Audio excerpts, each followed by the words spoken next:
نامی خود از نامی همه حاضرین و همه صنعتکاران و همه خدمتگاران و همه آشپزها و همه که خدمت کردند برای زحمت‌های زیادشان یک جهان تشکر. با شما خوشبختی می‌خواهم، سلامتی می‌خواهم. و هر کدام شما خانه آبادی آرزومند هستم. خدا کند که چنین روزها سعادت هر یک خاندان تاجیکستان گردد. سلامت باشید، سرفراز باشید، سربلند باشید. همه شما را احسن می‌گویم. برای خدمتتان یک جهان تشکر. سلامت باشید.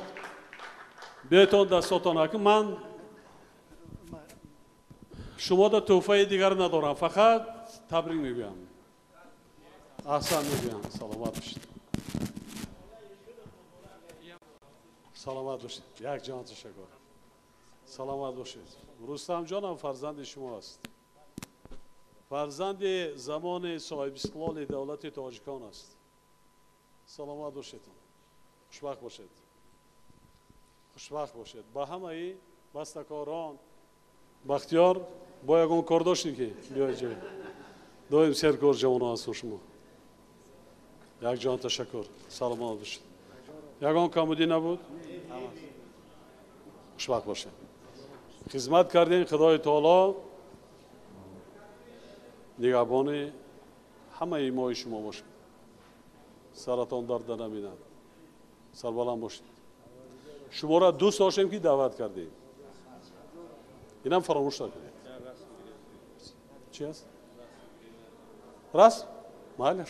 من اینجا بیایم بگیریم راست.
تو خواهم بود تا سازی دم دارم دم سازی تو خواهم بود